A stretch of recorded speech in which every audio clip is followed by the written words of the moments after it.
Welcome back, and thank you for tuning into our final guest here on Passion into Purpose. Today, Illana Adamson is talking to us about her journey to finding her purpose and her passion. She started life in luxury marketing some 30 years ago, but a pivotal moment about 16 years ago led her into forming a strategic agency called Be Better. I am thrilled to have her here today as our final guest speaker. Illana, how are you? Good, thank you for having me. It's nice to be here. Well, thank you for being here. Can you tell our listeners, please, a little bit about that background of life in luxury marketing and what happened to you? Yeah, I mean, luxury marketing was fun, wasn't it?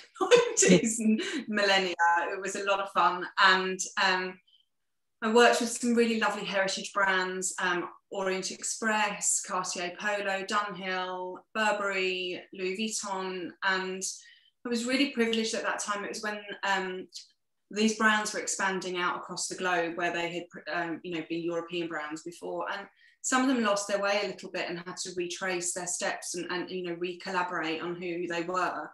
And I find that that's been incredibly useful in where I am now, because to understand that you're a huge brand and you can oversell yourself and have to come back and understand what your values are, what are you actually offering as a brand, and I find that's really helpful in the conversations I now have with brands in helping them to become sustainable.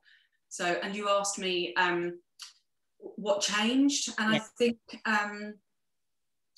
a few things. At the time, corporate social responsibility was one of those buzzwords, and the green agenda, because nobody really understood what it was.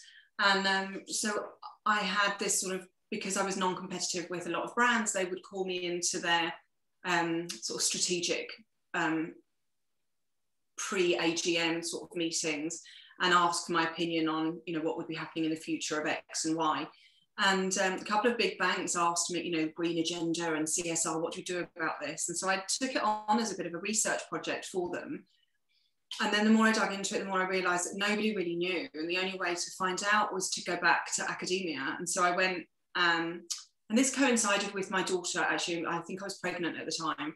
And I'm not unique in this at all. But when you realise you're bringing a new life into the world, you start to think about what that world will look like for them. And I just realised it was going to be vastly different for our children.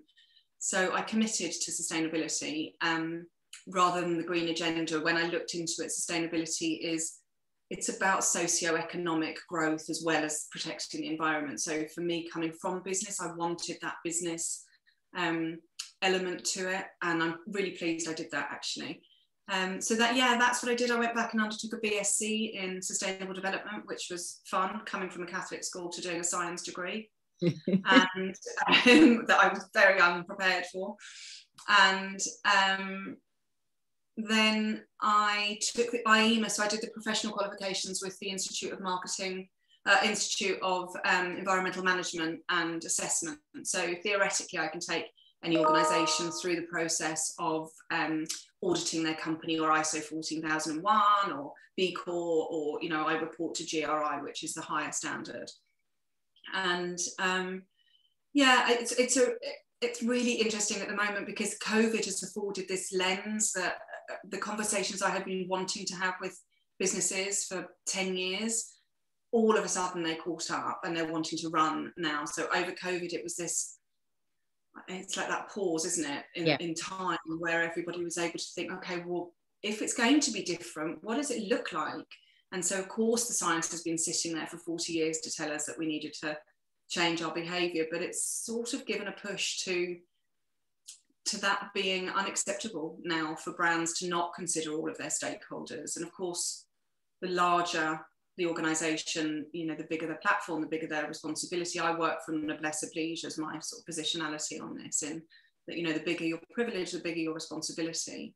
And I don't think brands, well, I know brands haven't embedded that previously, but sustainability calls for brands to consider their environmental and societal footprint and where they can add value along what we used to call the supply chain, and we now call the values chain, because we're looking to add value along that chain wherever we can. So not just your carbon footprint, but you might want to lift up the community that produces your handbags, and you might want to provide education as an added value for working with you.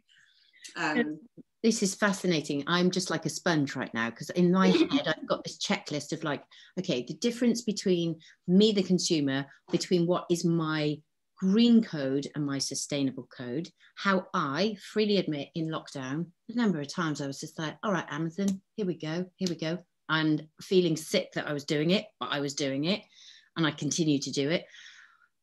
Okay, so my question is, can you explain a little bit to me, the common man, about this idea of where we go from a green state of thinking to a sustainable state of thinking, and how that is reflected now in big corporations? Are they walking the path, or are they just dipping? I can tell you, I spoke to a huge agency director this morning, and they, somewhere between 70 and 80% of the, and that's an ad agency, bear in mind, and between 70 and 80% of the inquiries they're getting are around sustainability now. So that fills me with joy. Of course. And it's different geographically. So Europe is more advanced than America, for instance, unless you're looking at regional pockets like San Francisco. But largely speaking, well, there's some policy changes that are going to come that sort of puts plastic as a toxic material, hazardous material. So how it's handled will change. So that will change globally in terms of how we decommission plastic, if you like. So it's end of life cycle. Mm-hmm. There is some greenwashing legislation coming out, or a white paper coming out in the UK that should be out next month. And that's from the Competitions and Markets Authority, looking at whether consumers have been misled, really, in spending their money on something that claims to be ethical, sustainable, conscious, healthy, natural, clean, all of those sorts of buzzwords. And actually, some brands will be tiptoeing into greenwashing because they don't understand the parameters of the language that they're using. And some brands will be found to have knowingly greenwashed and may be in breach of the law.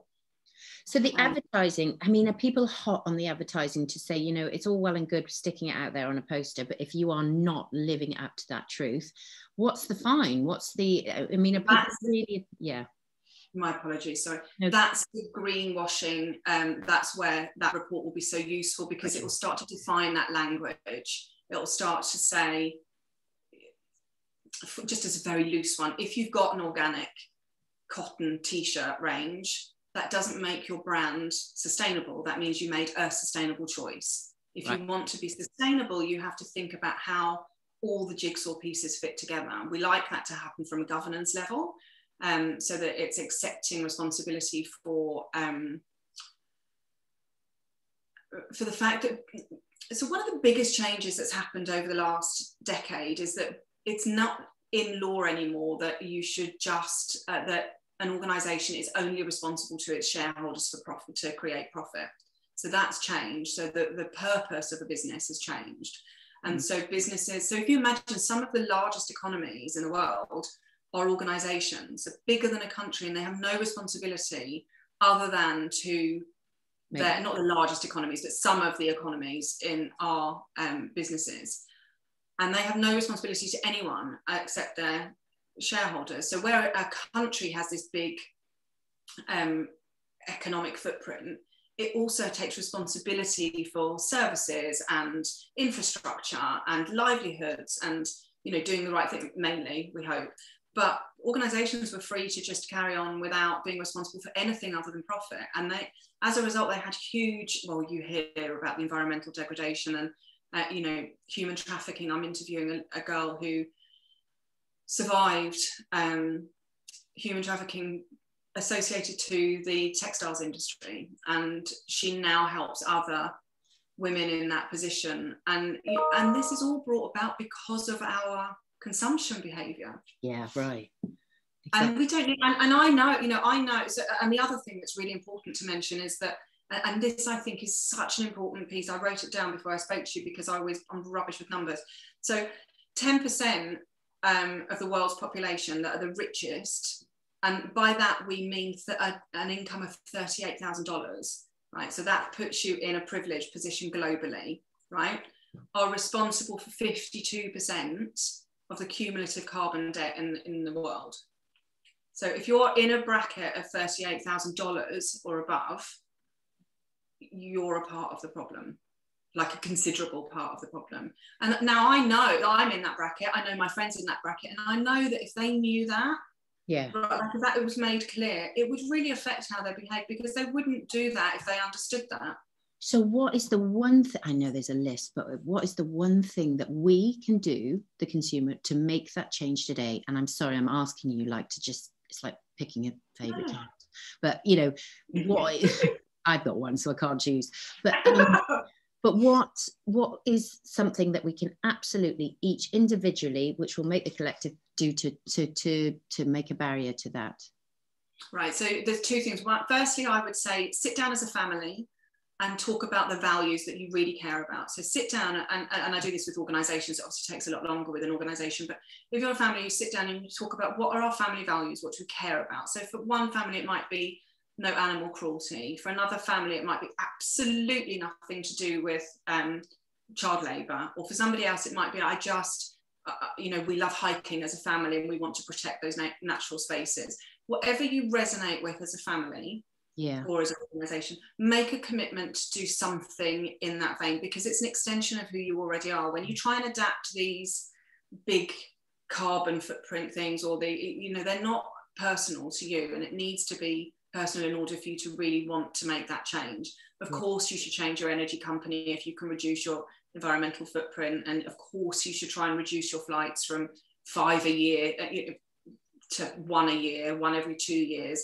Those things definitely, but start from a position of what do we care about, and then it's very difficult to do a U-turn on it. Yes. And also children will call you into account. So if your children, particularly younger ones, if you say to your children, right, we really care about the planet and we really care about the air on the planet, for instance, well, then when you're going to book a casual holiday, your children will say, well, that's not part of our values. We've said that we won't do that. And then you don't mind making the compromise. And it's not a compromise to have a holiday in the UK. No. I mean, after the last year, I'm sure we're all desperate to see family and travel and all of that. But it's not when you consider the alternative or the impact. And so I think that would be my next thing is, so look at your values. And the other one, or an extension of that, is just stop before you purchase. Just stop and have a minute before you purchase and think, am I doing this out of habit? Am I doing it to make myself feel better? But the consequences are going to am I going to have that guilt cycle by doing it in the end if I consider the environment? And just stop and take a minute and just ask yourself, do I really need it? Yeah. And do I really, really want it? And what's going to happen at the end of its life cycle? So if it's a holiday, and that's not to say don't go on holiday, but perhaps sit down as a family and say, right, what we're going to do this year is we're going to go for 6 weeks. We're going to go to America and we're going to go for a month, or we're going to go for 6 weeks, so that we make those flights count. And then next year we're going to stay local. So important. I mean, I'm listening to you and I'm thinking, I'm with my parents at the moment, and I'd love to, they're very open-minded, brilliant people, but I feel as just, they'll watch this and probably kill me for this, but I could have a conversation with that generation, and there's a slight tone where they're like, well, it's important, but what can we do about it? But you're so right. It's so about getting it at a younger level and making sure it's a conversation that's not a one-off, that you come back to it as a weekly dinner conversation. And if you can't find it in your own family for whatever reason, find another family to do it with so that the conversation grows. So I've got 8 nieces and nephews, and I've said to them for years, we get so much at Christmas. I find Christmas so vulgar that can we just support a charity each? And I could see their little faces a bit like, yeah. That's fun. But they were all really game, and then 2 years in they were a bit like, oh, can I have a present? But the point is, we're going back to it this year, and we're just planting trees.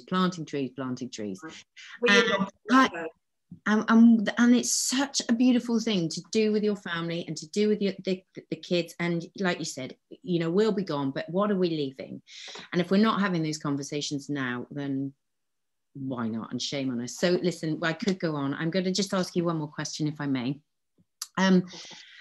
you know, there would have been times on this journey where you would have doubted yourself, or maybe thought, God, have I got a strong enough voice for this? You know, I'm just got a lot on my shoulders, and it just feels like that it's such a vocation and a passion that you're purposefully driving day to day to day. Thank you. If there's someone listening out there who wants to make the changes in their own business, in their own home, in their own room, and they're delaying in any way, has there been sort of a nugget of advice or wisdom that's come to you over the years that you could pass on to them? You know, the sustainability motto is we want a lot of imperfect actions rather than striving for perfection. So I think I would use that in the same way for sustainability. What we want is people, thousands, millions of people trying, rather than 2 people doing it brilliantly. What we need is everybody to make some changes. And so I think, don't wait till you get it perfect, because you won't. You know, just come out and just try it and do it. And especially if it's something that you feel it makes a difference, especially if you feel like the thing you're trying to do makes a difference. Just make a little bit of a difference. And also, once you start walking, you're very unlikely to turn around again. So I think, you know, just start on that path, and the momentum will carry along with you. And I think push yourself, I'm giving loads now, aren't I? Push yourself out of your comfort zone a bit, and just make yourself, you know, go to somewhere and pitch. I've actually been doing it on Clubhouse quite a bit. I don't know if you've heard of that app, Clubhouse.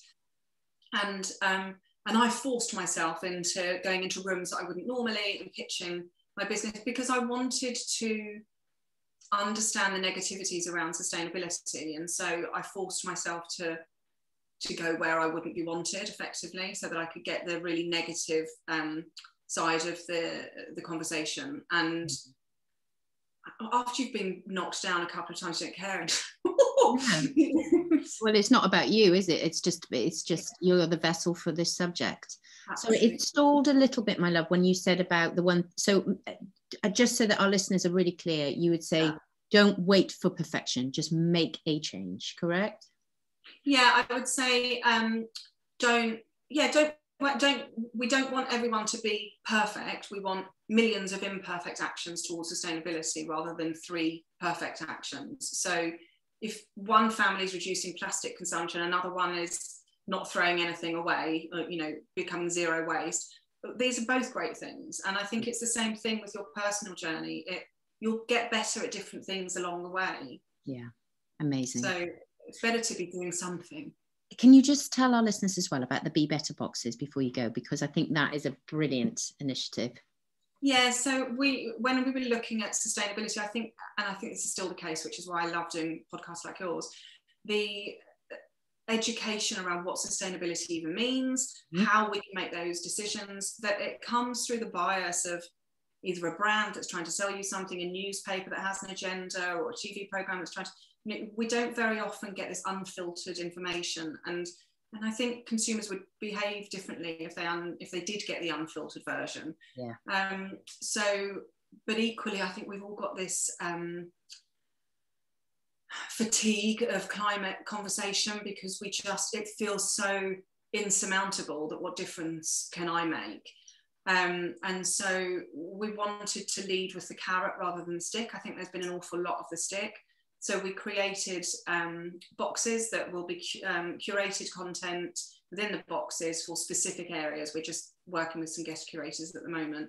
And those boxes will just be the sustainable alternatives to the things that you might buy on your high street normally. And then we'll just tell you why those things are better than your other choices. And then, of course, we work with businesses to help them implement frameworks for a sustainable future as well. So such precious work. It's such beautiful work and service. Thank you. And I know I've been following you at Be Better on Instagram and places for years, and I just think it's an incredible initiative. I'm going to wrap this up there. Thank you for being our final guest, for the really, really important message and the incredible work you're doing. It's really an honor to see you and chat to you. Best of luck. Thank you so much. Take care. See you soon. Bye. Bye.